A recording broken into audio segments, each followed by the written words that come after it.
Hello, hello, hello, everybody. Oh, let me turn that down. It is Thursday night once again, and we got Crazy Carla in the building. Hi, everyone. Salutations, everyone. How y'all feeling? How you feeling, Troy? I am doing great. It is another great Thursday. One of few, I should say, but this Thursday was good. Yeah, Mhm. it was. Now, yesterday was a Wednesday, Monday, but today I can handle it. It was all right. It was a good day. And you see, I'm in here. Look, I took my bonnet and my moo off because I was in my moo and my bonnet, honey, until about 1 o'clock. On the phone talking to them people, giving the good people what they need out there in customer service land. But we we here now. Everybody's good. You look like you're glowing down there, brother. You look. Let me see you. How you doing? I said, let me look at you. Okay. Glowing. That's that Florida sun kissing you all the day. Oh, I would love. Oh, I can't wait till I get down there in it. I love going to Florida because I always come back about 3 shades darker. I love it. Now, the last time I went to Florida, I got sunburned. I had never been sunburned before in my whole black life. Yeah, Florida sun is different.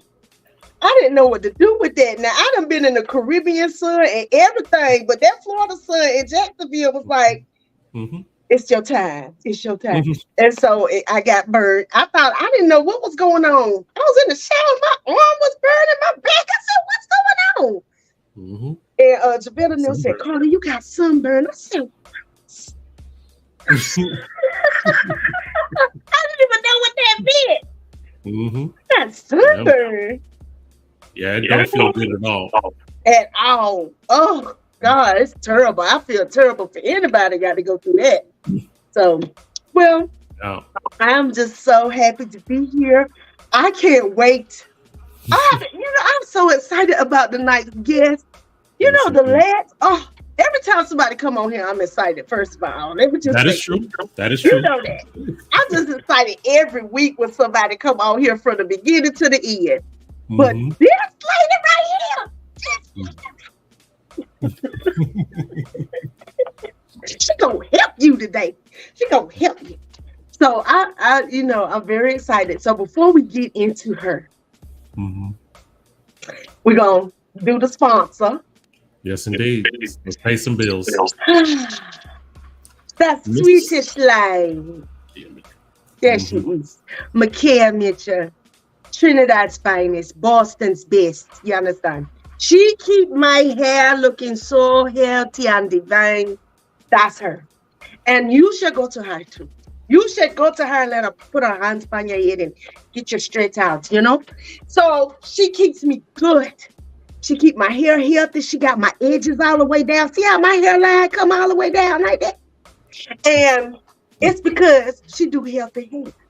And she does everything. She does locks. She does natural hair, color. If you don't want natural hair, if you want a perm, she can do that too now. She could do a mean blowout. My God, she'll blow your hair out, baby, and that thing will be straight for a minute. So listen, just go see her. Okay, and tell her Carla sent you. Her phone number is 336-734-3307. She's on Instagram at The Sweetest Lime. She's also on Facebook under Micaiah Mitchell. Go see her. You understand me? And she will hook you up. And remember to tell her Carla sent you. All right. That's it. So, today's guest is the affectionately known through Blast as Dr. Z. Dr. Z. Yes, indeed. Miss Sunita Ellison. Yay! Oh, wait a minute. I'm good. I'm about to drop my notebook. Yay! Hey, Dr. Z. Hey, y'all. Hey, I'm not a doctor yet, but I'm going to claim it. Yes, I'm going to claim it. We speaking those things as though they are, because I'm millionaire Carla. You understand? Yeah. Okay, award winning. You have to speak these things, girl, because it ain't gonna happen if you don't. It starts with you. Okay, that's true. So you ladies go ahead and do your thing and have an awesome time. Okay. Dr. Dr. Z, how was your day? Hey, Carla. It was long, but it was good. It was long, but good. Girl, them braids is breaking, girl. You look beautiful over there. Thank you. Listen, you was talking about edges. See, you see mine coming down? See that? Thank you. They don't look like yours now. But that's all right. But when you healthy and stress-free, see them edges be down there. You understand what I'm saying? Oh, praise the mighty God, honey. I am so excited about having you on here today. Y'all, for those of y'all who don't know, this is the Dr. Z out of St. Petersburg, Florida. That's where you are, right? Yes. Yep. I love it down there. I love Tampa, St. Pete. We used to go down there all the time with our church. Hi, Sean! Peace. People are coming in. Okay, let me calm down. Because as I was telling people today that you were going to be on the show, they were like, oh, I got to tune in. Because it's not every day. Hi, Sophia. That we have a licensed Black therapist on my show.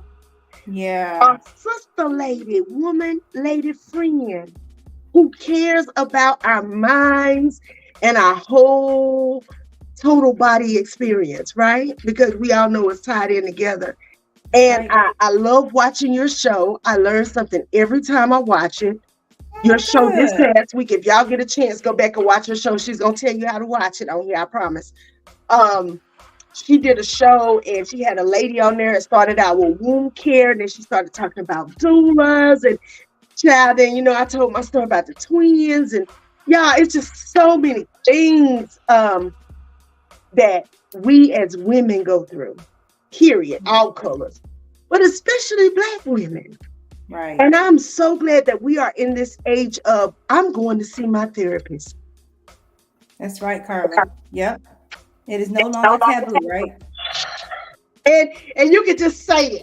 Look, I can't talk to you today because I haven't talked to my therapist. You know, that's my response to people sometimes. Look, I can't deal with you because I haven't been to therapy the last 2 weeks. Okay. So I need you to just call me next week after I see my therapist. Okay. That kind of, you know, we can give those kind of answers now because of people like you. And I'm just so excited. And do they train y'all to talk with that voice like that? Because, you know, our therapists have that, may the Lord be with you. And do they train y'all to talk like that? Is it a class? No. See, that's the natural gift you got to have. You know what I'm saying? 'Cause not all of them talk like that. So some do. So as y'all can see, I have my libation. She has hers. It's water. Boring. I have what Jesus turned from water. Listen, I just gotta say, you expect me to come on here and talk about something serious, and I love to laugh, and you are hilarious. I'm gonna do the best I can. God, wasn't she? Yeah, the doula show was dope, right? I mean, she's always so good. Well, honey, you know, you can cut up. We could cut up and be serious because that's what Crazy Carla's Concoctions is all about. You just don't never know what's gonna go on here. It's like a roller coaster ride. I love it. And that's another thing. People need to understand that therapists are real people. And we're going to get into that because I have, you know, I know people are going to have questions. I have questions. But the first question I always ask everybody, when you answer one, where you from, which is not what you answer, and where you at. So where are you from, Z? Sure. I'm from St. Pete, born and raised in St. Petersburg, Florida. Okay. Yeah. Mm-hmm. And that's where you are too, girl. You know what I remember about St. Pete when I went down there? This was when I was a teenager. We used to have our church convention at that convention center down there. Hey, Lily! There go my auntie. Janie. You know, that's the old school Janie. That's my auntie. That's right. Hey, yeah, your family now. We not judging you. At all. Let me go this way. Okay. What you doing? That sunlight on your face? No. I'm trying to get my background right because I have my purse and. You see that light? You see the ancestors on your face? Oh, I do. Wait, let me line it up. I do. What that mean, Carla? That mean they here with you on this podcast. Somebody you love dearly is here with you. Really? Yeah. And the first person who popped in your mind, that's who it is. Wow, you about to make me have a moment. I say For sure, thank 'cause I you. wasn't Thank ready you. for. Well, we give you honor. We give you honor, Yes, sister. amen. Yes, absolutely. Um, I got goosebumps. Woo! Okay, Yeah. so it's always good to know when they show up. You know, when they show up unexpectedly and say, "Hey, daughter, I'm here. I'm here with you." It's cool. Um, when we used to go to St. Petersburg, we used to have our church convention at that convention center in St. Pete, the Bay something. I The understand Bayfront it. Convention Center. Was it Yes, Bayfront? Mm-hmm. yes. And we used to always go down there and we used to go to Water Country and Busch Gardens and Temple. But I went down there one year and I remember these people, these kids were on a school bus and they drove off that bridge and it was on the news. You remember Oh, the that? Skyway. Yeah, the The Skyway. Causeway. Yeah. Girl, It I was was the so scared to get Skyway. on that bridge. Oh, Yeah, it's all right now, but yeah, that was something, boy. People didn't ride that bridge for a minute. girl, I People was so still scared. scared. I was crying and screaming. I told my big daddy, please, do we have to get on? Do we have to get on this bridge? It's all right. I remember Most that like yesterday. But yeah, I like the people down there. I even dated a guy for years from Temple, and they crazy girl. I Okay, was that's about to say, bam. That's what. Look, I had to get yeah, therapy because of him. Don't we don't deal with the locals. I mean, I have. Let me be real. I let me have. drink again. Never mind, because I might have some fellow St. Petersburgers watching. Yeah, he might be. Yeah, it's something. Right. They something down there. Them They Temple. different. Mhm. Anyway, so you answered the question: where you from? Where you at? Secondly, what's your zodiac sign? Gemini, You Gemini girl. June 17th. Are you serious? In real life. What you Girl, about to I say? know you something else. Listen, that's my cousin Rocky birthday. My uncle Keith, rest in peace. Who else? I know several people on the 17th. Y'all feisty, honey. We're Look, so you different. get on here and talk that little slow talk if you want to, that little quiet. I know who you is now. Oh, look, now who you are, I know who you is now. Listen, I show up one way from Monday through Friday between the hours of 10 and 7. And afterwards, because the time is 8:14 here, so I'm gonna do the best I can. My Gemini friends they're fun. They're fun, that's for sure. A lot of fun. We enjoy having fun. And that's why I tell all my friends and family, they know, listen, don't talk to me about nothing serious after hours when I'm off the clock. I don't want to talk about your relationship. I'm sensitive to people's needs, of course. I'm gonna show up for them. Right. But it's like I talk about heavy stuff all day long. I want to disconnect. I want to talk about fun things. Hey, everybody. Somebody look, they said, hi, listen. She said before the day before my big sister. Yeah, I got, Geminis. I'll say this, y'all got a lot of personalities, and you got to be prepared to deal with a Gemini. Yes, the women are totally different from the men. Now, I would say I have friends on both sides, but sometimes Geminis be having too much going on in their spirit. Well, they say don't date us. Right? I've never dated a Gemini, but they say don't date us. And I mean, we good when we good, but when we not, we are forced to reckon with. Ma'am, the way you looked over there in the corner, I almost choked on this tree because listen, there was a lot said when you I'm trying not to incriminate myself and fellow Geminis who might be watching. We're great people. We are great people. We can't help it. We cannot help it. But we great people. It's just we can be indecisive. We can be all over the place. Y'all are there all day. Oh my God. That's the thing about y'all though. It's like because y'all do be all over the place sometimes, you be like, baby. So I think it's very interesting because I will say that I have got lots of good advice from Geminis. Even the crazy ones. And I say crazy loosely because I know you're a therapist, so we're not supposed to use that word. But this is crazy called Concoction. So we say crazy on here a lot because I am kind of crazy. But it's all right. I live in my crazy. I accept it. Look, I rub it like a pet cat. That's that self-awareness. You know what? Because somebody asked me, is something wrong with you? I said a little bit, And I tell people I come with disclaimers, and I am no longer ashamed of my disclaimers. And those who know how to deal with my circle is real small, but it's people who know me, who know how to manage me, or who know how to ignore me when they need to. But they know I have a beautiful side of me, but at the same time, my crazy is my crazy, because everybody got a little bit of it. So mine just look different. I love it. So how long have you been practicing? So I've been a therapist for 11 years. Yeah, 11 years. And listen, therapists live in dog years, so that makes me about 33 when it comes to the profession. Because I do customer service with medical and dental. And I talk to the providers and I talk to the patients. But I know immediately when I get a mental health provider on the line. How do you know?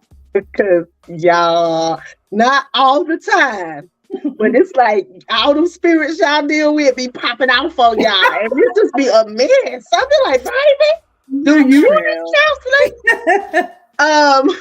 Because it's just a whole different ball game. I always pray for people. I have, I know people who counsel and do therapy, whether it be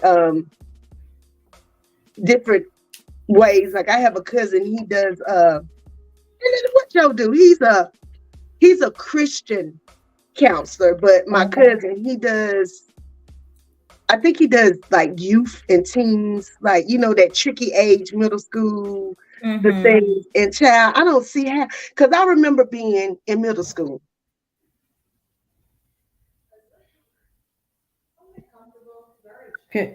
Which will go? He'll be back. So I remember being in middle school and how confusing it was. Fifth grade sucked.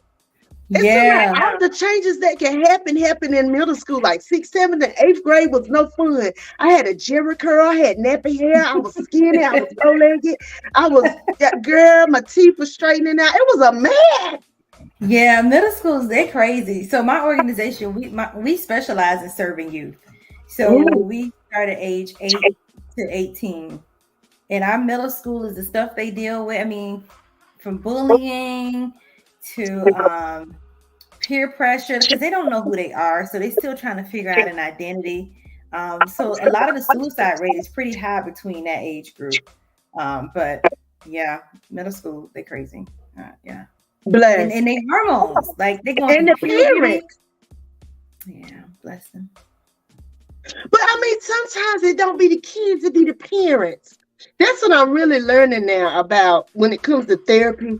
A lot of the stuff we go to therapy about is the people that raised us.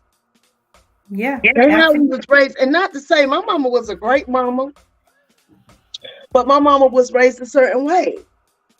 And I was raised a certain way. And I think with each generation, there's something that we decide in our heart that we're not going to do that our parents did. But sometimes in retrospect, you be like, damn, I should have did that. Yeah. What I'm saying? Yeah. I mean, yeah. And a lot of times we parent the way we were parented, Yeah. But some of that ain't work. No. Listen, my mama, she loved the Lord, whatever, but don't piss her off. I don't know what age she stopped whipping me with a belt and just backhand, bam. Like my mom was aggressive. I didn't realize how violent she was until I became an adult. I'm like, my mom used to slap the hell out of me. And that was in the mouth. In the mouth. People don't understand. Backhand, right? That's why that's why I said I could never be an abused woman. And I know, I have to be careful because I know people are abused and living through that. I mean, I've had 2 daughters that have gone through that abuse stuff, but they didn't get that from me because I would be the aggressor. If anything, you can't put your hands on me. Yeah. Now, what I was bad for was that people put their mouth on me. And by that, I mean, I could take mental abuse more so than I could take physical abuse. But one is just as bad as the other when you think about it in retrospect, And I know you probably you started practice 11 years. That's a lot of listening to people's sorrows, girl. So when people come to you, let me go ahead and ask this before it slips my mind. So when people come to you, I'm looking at my question. When people come to you and they have a goal or they don't have a goal, When they come to you, do you have people that you do therapy with them for a while and then it's over? Or do you have people you've had for like the whole 11 years? Like, how does it work? So I can't speak for other therapists, but the way I do counseling is almost like it's coaching as well. I don't believe in having people in therapy 3-4 years working on the same thing. We are very solution focused. And so a lot of times my clients are seeing changes within 3 to 5 sessions. And then they're ready to transition out. Yep. And so, like, because I mean, I'm going to listen to you because, of course, I need to get to know you. I need to hear what's going on. But I can already figure out what that needs to look like for us to get you to the next phase or to get out of whatever situation you're in or to work through whatever you're presenting with. And so we are very action oriented. I give homework. I'm a homework type of therapist. So I'm like, okay, so based on some of the things we talked about in this session, what are some things you think you need to work or could work on, not need to, could work on between now and the next session? Because people don't want to stay stuck in their pain. They don't want to stay stuck in their mess. And so what good would it be for them to come to me every week or every other week and they're still dealing with the same thing week after week, day after day? No, we are going to be solution focused. I believe in helping people become what I call a self-directed healer, where you learn how to manage your emotions. You learn how to tap into coping skills and strategies to where you're not coming to me for answers. You're not coming to me to sort through your stuff. You learn how to do it from now for the rest of your life. Girl, it's, as we call it in the spiritual circles, shadow work.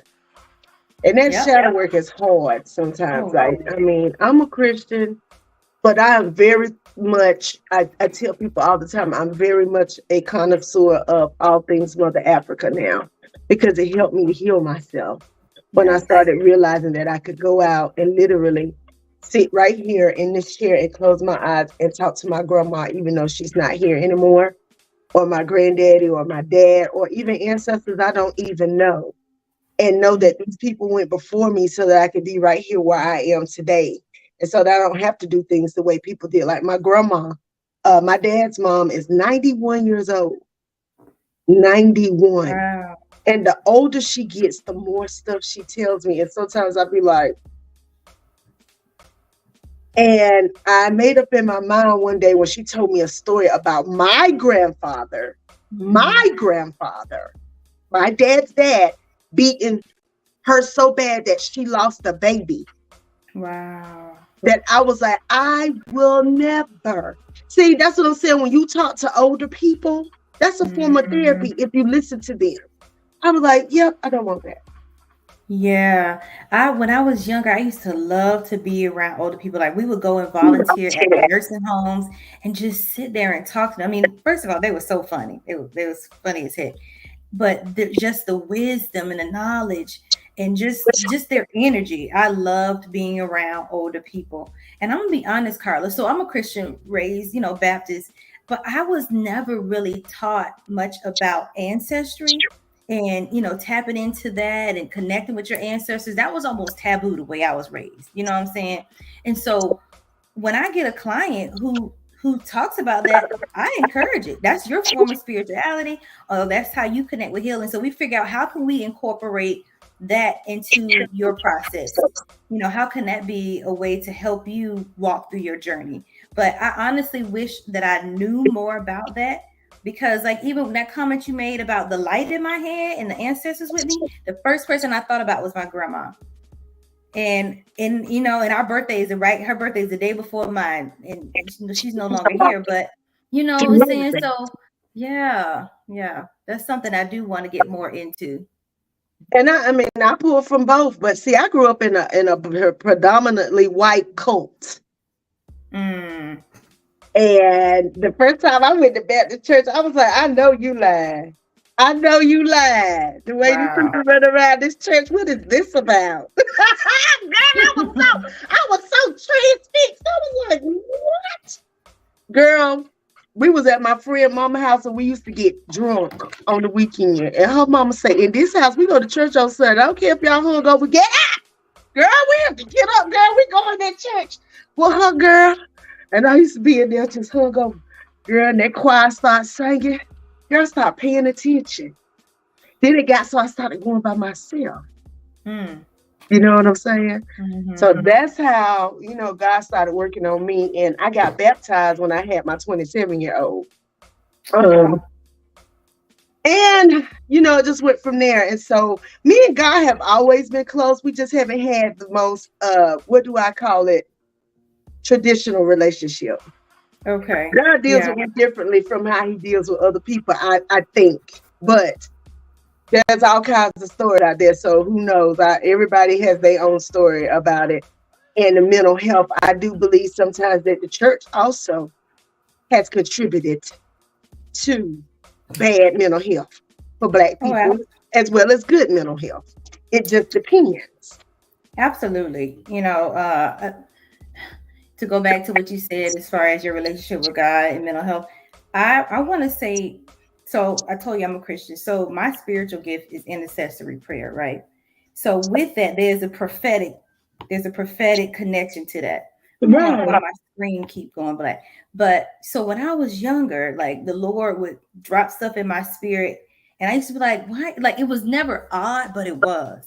And so then he would say, pray for this person, X, Y, and Z. Tell this person X, Y, Z. Mind you, I was a little girl, right? So I've been saved since I was 7.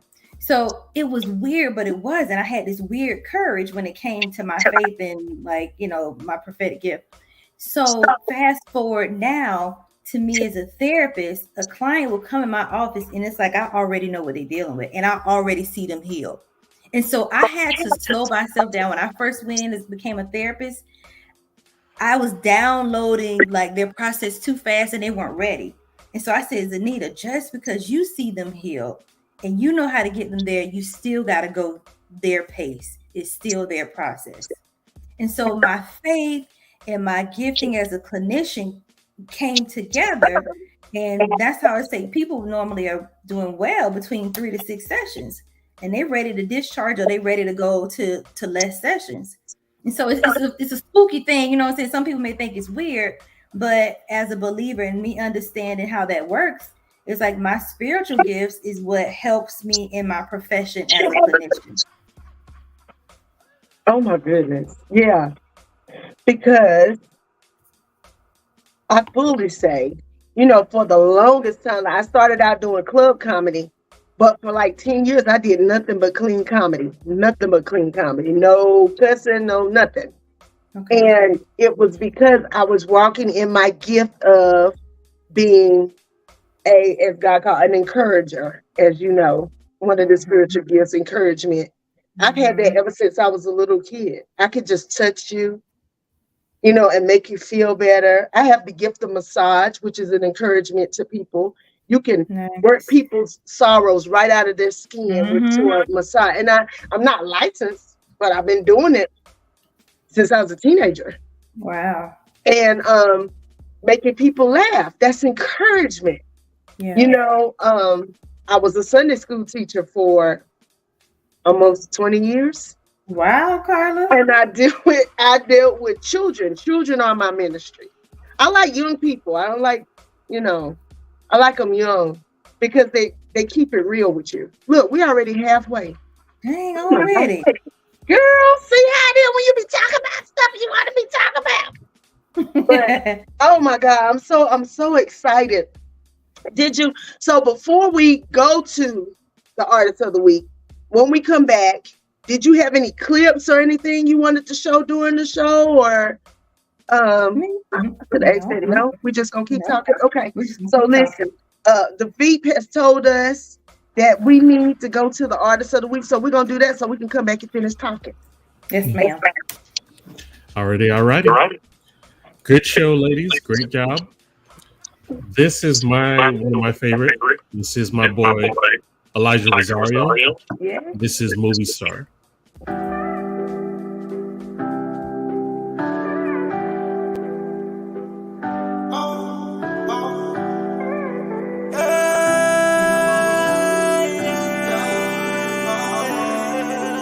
Yeah, just me and my bros. Fresh out the whip with the drip and we know that we chosen. Yeah, the ladies look at us wondering who we are. We walked in the club just like some movie stars. Just like some movie stars. Yeah, just me and my bros. Fresh out the whip with the drip and we know that we chosen.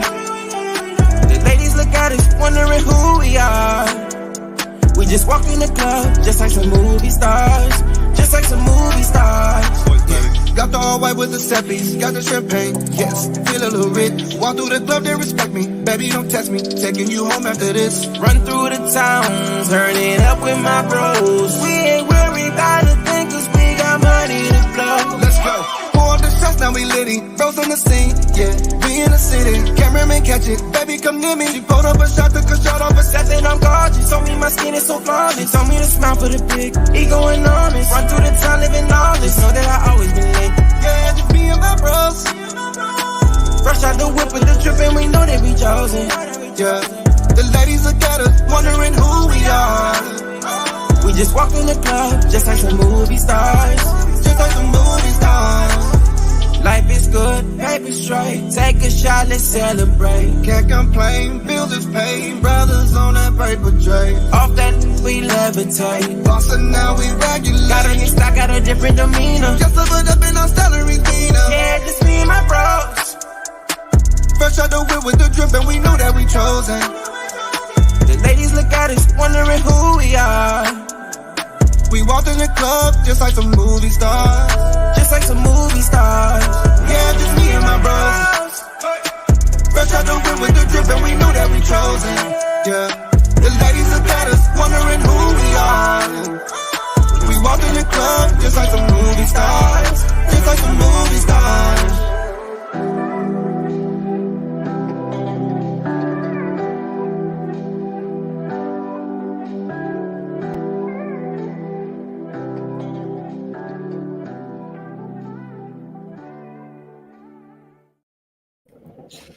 Yes, indeed, and that's Elijah Rosario, we're a movie star. All right. And if you are an independent artist, or a spoken word poet, or even up and coming comedian that would like some exposure, you can go to blastmusic247.com and register for free. That's blastmusic247.com. Changing the industry one artist at a time. All right, ladies, back to you. Yay! Thank you. Just like the movie stars. I always end up singing the song. I know. Listen. I like his song and his pants. I was feeling the He was thugging out them pants. Okay. Z. Yes. Did you know when you went to college that you were going to be a therapist, or when you first went to school, did you go to school for something else? How did this whole thing happen? So growing up, I used to ask a lot of questions, and my family was like, "Oh, you're gonna be an attorney. You like to ask a lot of questions, right?" So they just thought I was gonna be an attorney. So, but I ended up going to school. I went to the Florida A&M University. Okay. And, yes. And I majored in physical therapy. How the hell I get a physical therapy? I don't know, but I majored in physical therapy. And then they changed the program to a master's program. So then I went into occupational therapy. And I thought occupational therapy was gross. I was like, I don't really want to do this. But I had a sociology class. So I realized like I was so interested in understanding human behavior and social aspect and why people do what they do and social justice and all that. And so I ended up changing my major to psychology. I don't know how I got to psychology even. But graduated from FAM, and I was supposed to go off to grad school to be a social worker. And I ended up getting pregnant, getting married, and coming home. And the easiest program for me to do was a mental health counseling program. And like the rest is history. It was, I don't know how I got to that path, but it was certainly my calling. But I went to school for physical therapy initially. Isn't it amazing how when you look back on your life, you're like, what? Okay, God. Sir. El Senor, why did you let me run around the mulberry bush to get to this? Right?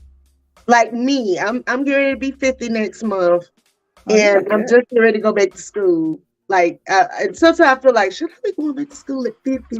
On top of all the other stuff I got going on. But I am, because now I know what I really want to do, like for real. You know what I mean? Like, it's been a whole process, and I'm pretty sure that I know what I'm going to school for is what I should be going to school for. Right. And I went to school initially to be a kindergarten teacher. Then I got there and I decided I was going to be a history teacher. I was going to be a teacher.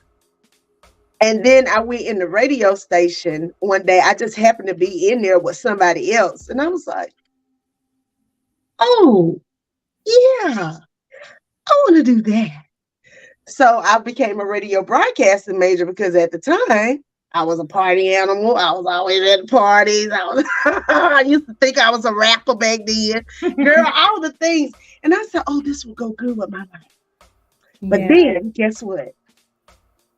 Met a man. And just like, honey, won't that pregnancy interrupt your life? Okay. I had plans for my life. Next thing you know. Baby, I was partying Thursday through Sunday and popped up pregnant. I said, what is going on? Same. I'm still running track and doing all the things. Listen, I graduated. I walked across that stage. I was 8 months pregnant and embarrassed. Nobody knew I was pregnant. I ended all my friendships, everything. I was just so embarrassed. Then I ended up getting pregnant from a local at that time. It was my senior year. And I was like, oh, I'll just talk to him until I graduate. Just something to do. And ended up pregnant. And I was miserable. I was terribly depressed. I came back home to St. Pete. I moved in with my mom, and I was terribly depressed. So here I am with my psychology degree, thinking I'm about to be a social worker and save the lives of everybody, change the world. And I was miserable with my own life. And so that was a process I had to walk through. But I realized it was my subconscious that really directed me towards being a therapist. I'm a survivor of several traumas, but childhood sexual abuse. And I never told anybody from the age I was 7, probably lasted about 2 years. And it was a neighbor across the street. And I never told anybody. So I lived with that secret all of my life until I was 30. But I remember getting to a place and saying, you know what? I want to give people something I never allowed myself to get, because I kept my secret for all of my life. And so I knew I had this passion for people and hurting people, but I didn't know why. I never really knew why. But I was carrying around this trauma all of my life. And it wasn't until I was sitting in my therapist's office. She's still my therapist. That's funny. My therapist's office at the time. And it was my second divorce. And she somehow brought up my sexual abuse. And I was like, it's not even relevant. And she was like, no, it is. But I minimized it because my abuser was a woman. And so I said, well, it wasn't a man, so that's not the same. It wasn't penetrate. I minimized the impact of what I had gone through as a 6 or 7 year old girl. Wow. And so once I acknowledged it, I broke and I cried like a 6 or 7 year old girl. And I cried for about 30 minutes in her office and I couldn't stop. But that was the years of me carrying this secret that I minimized. I am 30, a therapist and helping everybody else, but it was my second divorce. I was ashamed. I had become the worst version of myself. And I finally had to address that trauma that I was carrying all of my life.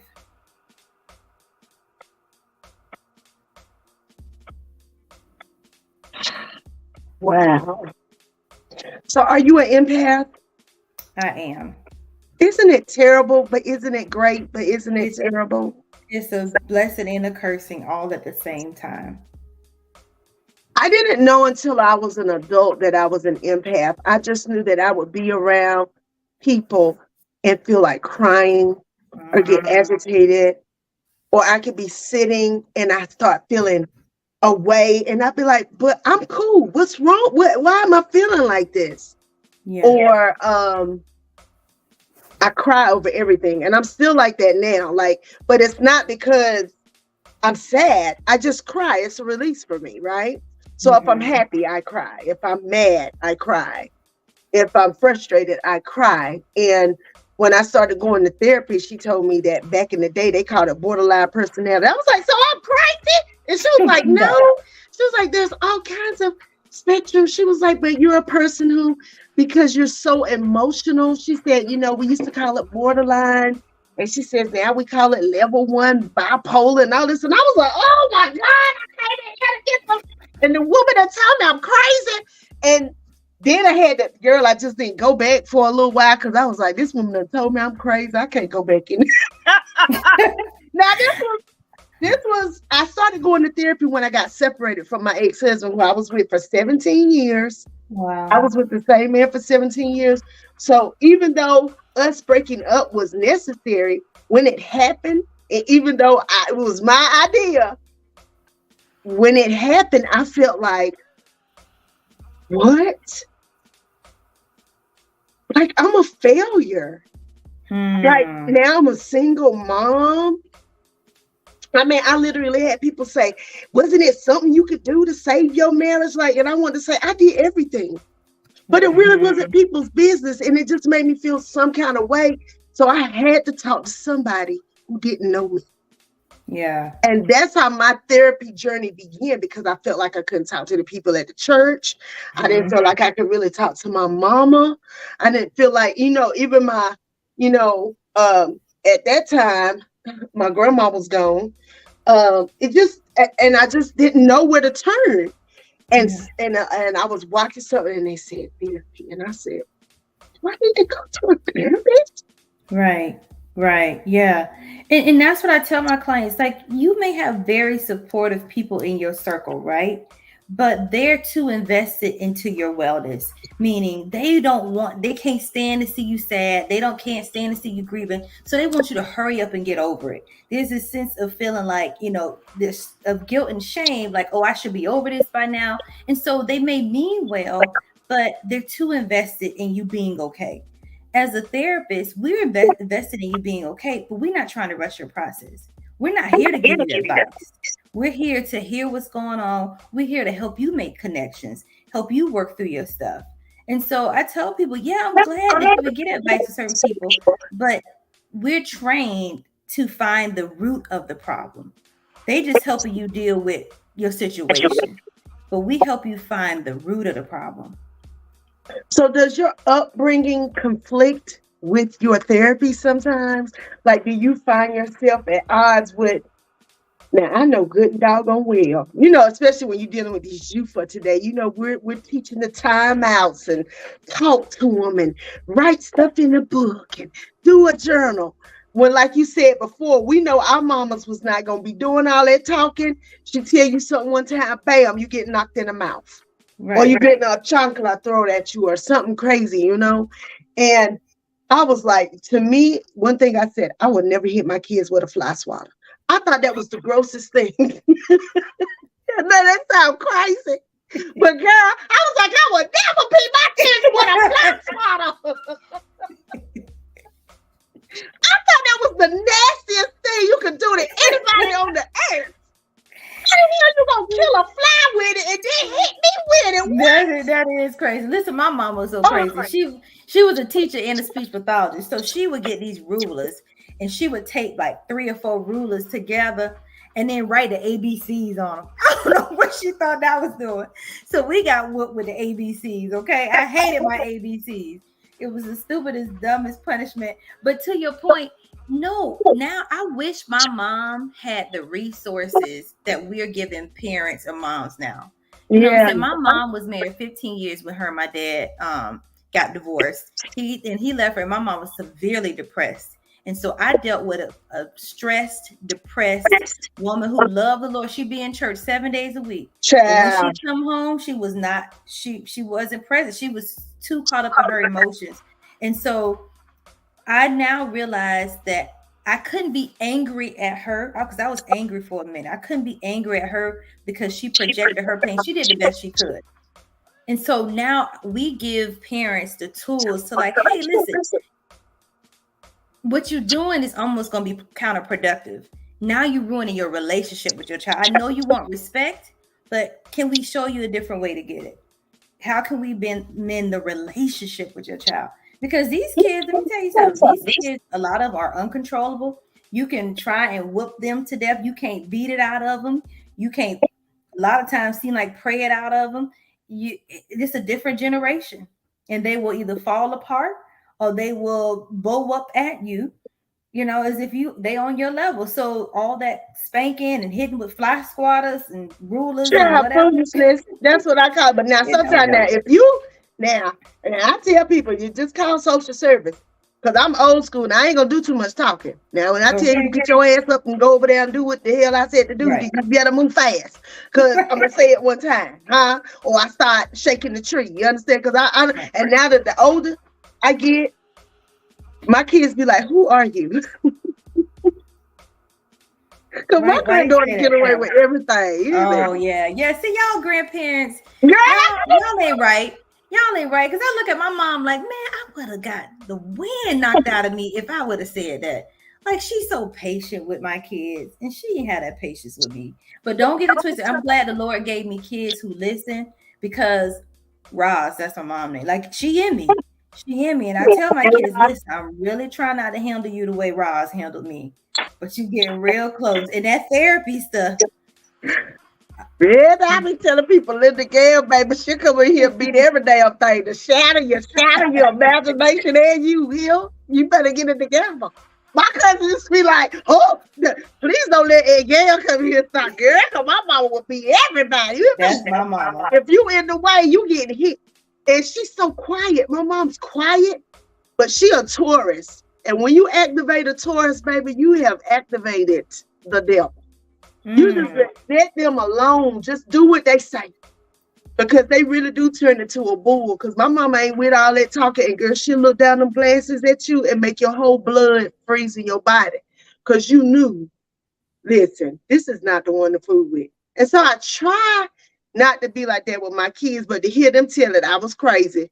But I'm just telling you, I just ain't with all that talking. And then I had one, I got a child that's bipolar, non-medicated, who believes weed is her medication. And she got a child. And I'm like, baby, that ain't how it works. And when you have to get into fisticuffs with your grown child, you be like, Lord, everybody got to get there. Because Lord, if this go any further, somebody gonna end up in jail or dead or something. And it's hard. Yeah. When you realize that just because you raise a child, when they become adults, they still need you. I still need my mama, and I'm maybe 50 years old. Yeah. I still go to my mamas, my aunties, my uncle, my grandma. I still need people to plant stuff into me at this age. And I can't imagine what it's like for people in this time, young people, because they are exposed to stuff that our parents would be like, turn that TV off, turn that radio off. Stuff is coming at them all the time. It's like, so everything pervades them. You can't block them from stuff. It's just like it's just there, right? And they aren't resilient as we were. We could go through all kind of stuff and just get through it. And I'm saying it was right, get through it without therapy. Unfortunately, the generations of children and youth we have, they internalize stress and anything else a lot deeper than we did. They're unfortunately they're not as resilient. COVID didn't make it any better. COVID did things the kids I have in my office, who they were before COVID and after COVID are totally different kids. And it's amazing. I'm like, wow, just that isolation alone, that short time of isolation did something to the psyche and the mental, emotional health of a lot of people, especially kids. Yes. Yep. So as your clients, do you mostly do adults? Do you do children, or is it a mixed bag for you? It's a mix. It's a mixed population we serve, but we specialize in serving kids, and a lot of the work we do is community based. So like we'll go out in the community, do groups. Every year I have a mental health awareness and youth empowerment workshop. So a lot of people connect us with serving youth, but we serve all ages. That is so amazing. So what do you think as a therapist? I mean, this is your opinion. Y'all, it's not a fact, but in your opinion, besides COVID, because you just spoke to COVID, and I've heard so many people say how COVID really did. It either drove us to getting mental health or it pushed us away further into ourselves, whoever it is. But what is your most, what do people come in the most about? Is it marital? Is it finance? Is it self-image? Is it self-esteem? What's anxiety and stress. Yep. Anxiety and stress, especially during COVID. During COVID, it was just myself and another clinician. I went from having 2 clinicians to having 10. The calls came in so much. And at that time, that's a different story, podcast story. But at that time, I told God I was done being a therapist. I had quit. I was like, I don't want to be a therapist no more. I'll go be a realtor. I don't know what I'm going to do. But I was done being a therapist. And every day the calls kept coming in. And I'd be like, I'm just going to take one more client. And every day the calls kept coming in. And I went again from just 2 of us to 10 of us. And so my practice boomed. And it not only went from, I was probably 90% white clients and 10% black clients. When COVID happened, it flopped. I went from having 10% black clients to almost 90% black clients. Because think about it, during that time, the social unrest, George Floyd, all that stuff was going on. So not only were we dealing with a pandemic and an epidemic, we was dealing with police officers killing us left and right. So men were coming to therapy like, I'm scared for me and my son. Black women said, coming to therapy, I'm scared for me and my son. You know what I'm saying? So like, it was so much going on in the world between COVID and George Floyd, everything that was happening with racial injustice and civil unrest, that people were scared, they were angry, they were stressed out, they were stuck in a house of people who they ain't been stuck in a house with ever. They were looking within themselves saying, who am I? What am I doing? Because, you know, we define ourselves by what we do. We go to work we had a routine, even if we didn't like it. We had a routine every day. And then when the world shut down unexpectedly, we had to figure out life. And a lot of people, they didn't like what they saw in the mirror, and they were not happy with their current life situation. So everybody started coming in for anxiety and stress. I'm here. I just, I was just thinking about what you were saying. Like, yeah, it was, America was tricky. Yeah, and then we had Trump in office, and he was running. Girl, there was a lot going on in the world between 2020 or 2019 to 2022. It was a lot going, and still is. And so the world needed therapy in a matter of now, because if they even contemplating putting that man back in the office, I'm like, are y'all crazy? Are y'all crazy? The whole run, everybody running. I don't know what to say. Let's just say mental health is here to stay. Like, there will never, the world can't produce enough therapists to meet the needs. I'm telling you. And it's hard for me. It's disheartening for me because even with all the therapists I have, I still have a wait list of like 13 people who are waiting to get in for therapy. And I don't have the capacity. And these are people who are really needing therapy. And I feel so bad, but everybody's full across the nation. We as therapists, we talk. Nobody has availability, and people are trying to just get through life every day. I've been in a situation where I can't go to therapy because insurance, not having enough money. The things that happen, you lose your job, you lose your insurance. Yeah. Then they send you to these what I call piecemeal mental health places. You be like, I'm not going to them, honey. I need to be giving that woman therapy. Situation. I'm gonna tell you, the very first therapist I went to her for like 3 weeks, and I was like, yeah, I'm out. This ain't gonna work. Because she was older, and she told me, she was like, yeah, I'm from Manhattan. This is how she was talking, from Manhattan. My family's from, blah, blah, blah. And you get that she had a silver spoon in her mouth. Yeah. I moved here with my third husband. I'm practicing, and then, I'll be like, ma'am, how did they pair me with you? Yeah. She had no idea how to deal with a Black woman with kids going through a separation. None. Right. She was cool. Yeah. And that's when I had to go out here and start doing the work, finding the right therapist. Yep. That's right. Not all therapists are created equal, okay? There's some therapists who aren't good, unfortunately. There's some that are there to talk more about them. They're just not. And so I train therapists. I have interns and students, and I'm very passionate about helping them be healthy themselves as people and clinicians, but also take it serious the work they do. Because I tell them, I say, y'all have people lives, that are in front of you that are looking to you to help them figure it out. And so I love to train my therapists. All of them are therapists of color. So I have Black females and Black males. And when clients call me, they'll say, I'm gonna be honest, I called you because you're Black and I wanted a Black therapist. And I say, I'll take it, because we didn't have that. We didn't have therapists that look like us. We really didn't. And so there is a relevance to having somebody that you feel like that can connect, even if they can't necessarily walk exactly in your experience. They've never been in your experience, whether it's you been addicted to drugs or whatever, but that cultural relevance, you'll understand some of the things I say when I say it. And I don't have to explain it to you. Right. That's Black and brown. I tell people that all the time. Like, I get into it with people who say, I'm Dominican, I'm not Black. What? Okay. You're very Black. Get your life together.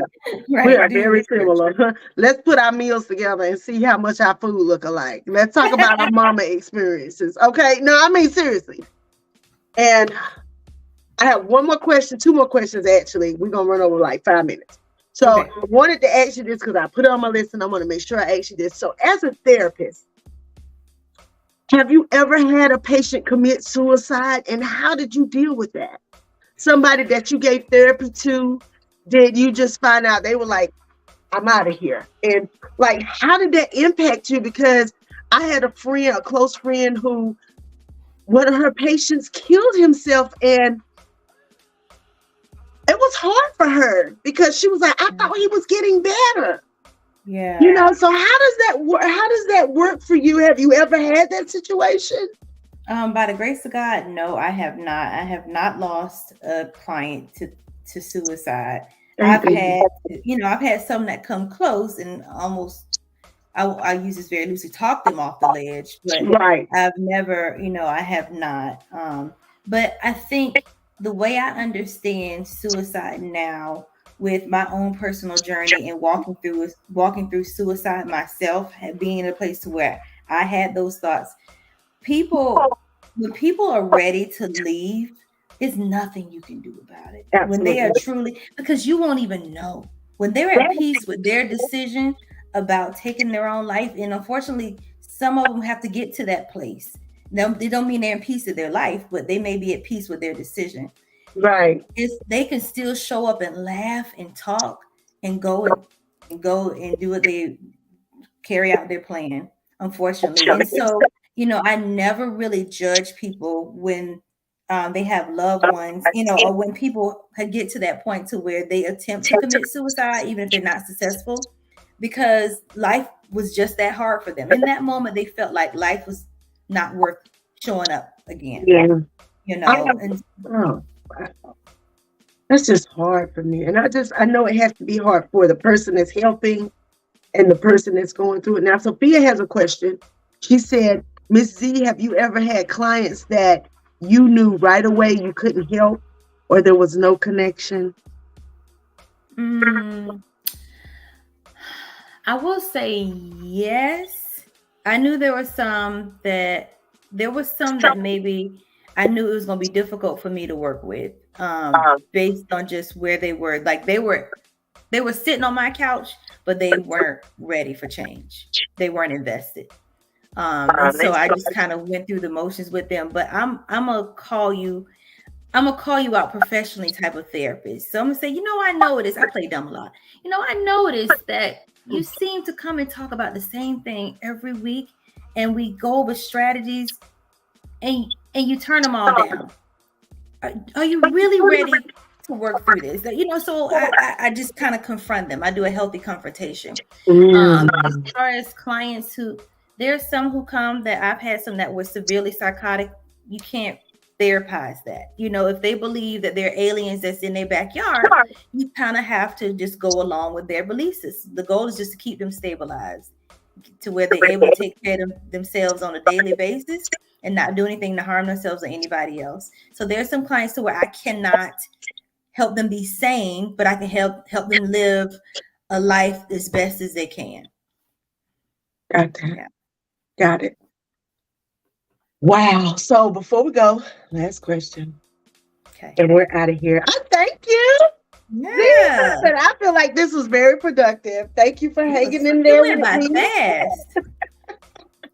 Thank you so much. So, as a therapist, as a pretty brown girl, as a woman who's been a divorcee, a single mother, now you have your own you have your own practice. You're helping people. If you could go back to your most difficult time in your timeline, I don't know when that would be for you. You know, everybody has that time of life when you feel like, God, if I just make it out of this right here, and you look back at it and you be like, right. If you could go back and hold your own hand at that part of life that was just the most extremely hard for you, what would you say to yourself? That's a deep question. I want to say, like, which part of my life, Carla? I mean, my life has had a lot of hard pockets. Right up until present day, with being even an entrepreneur, life has been hard. That's one of the hardest things I've ever done. I would say, don't quit. What you're going through now is going to equip you to go through the next phase of your life. Yeah. Don't quit. I mean, it's hard for me because I didn't give me what I gave my clients. We always do. I didn't. So affirming myself and encouraging myself, I didn't know how to do that. So I just woke up every morning. I just kept waking up every morning, miserable as hell, kept waking up every morning. And so now to go back, and now that I've gotten better at affirming myself, it's like, don't quit. This is equipping you for the next season of your life. You got this. You got this. God got you. Amen. He does. You know, God got you. That's so powerful. Like, if you don't know, like I tell people, however you look at God, Allah, Jesus, Buddha, whatever, right? I don't knock it. But you have to have a higher power. Or something in you to boost you. I feel, for me, you know, I tell everybody, Holy Spirit is my road dog. You know what I'm saying? I could tell y'all some stories about me and Holy Spirit. Hear me? Where she, and I say she, not he, she literally came and be like, Carla, now in the Bible says she a teacher and she a comforter and she all them things. Like, I could tell you stories. Yeah. Where she literally schooled me. And I'd be like, oh my God. And in retrospect, I knew that it was the Holy Spirit God sent to me through people, through movie. I mean, even movies. I could watch a movie and get a whole revelation. Just sitting watching a movie. Yeah. You know, and I thank God for you, Dr. Z, and all the people like you who are out here helping us to wage this war within. Yes. Wage this war within, because it's what did Joyce Meyer say? The battlefield of the mind. That's right. Baby, I have read that book like 3 times in the course of my life, and every time I read it, I get something else out of it. But that's one of those books that I go back to when I start feeling like my mind is on a roller coaster, because it's in my mind. Absolutely. And I'm better than that. You know, whatever it is that's trying to take me down, I'm better than that. So that's right. I thank you. I just pray that God strengthen you and walk with you and encourage you the way that you encourage others. I pray that he keep a smile on your face and joy in your heart. I pray that he give you peace and abundance overflowing so that your blessings will trickle down to others, that your peace and joy will spread light and love out to the land and to everybody you come in contact with. Yes, listen, I receive that, honey. I receive that in the name of Jesus. Yes, thank you so much. Thank you so much, Carla. Yes. I appreciate you having me on. Bring me back. Bring me back. And I don't want to talk about nothing serious. Look, and look, as I drink my wine, but God know he made me. He was like, listen, she like to sip. She like to sip and cuss and do other things. She ain't got no business sometimes, but she's still here. Fools and babies. He look out for fools. You hear me? Woo! And I ain't been a baby in a long time. Thank you so much, Sophia. Thank you, Sophia, Sunshine, everybody that came on. Yes, thank you so much. And I'll see you next time. See you on your next show. Thank you so much. And you have a great weekend. Okay, you too, Carla. Okay, bye. Bye-bye.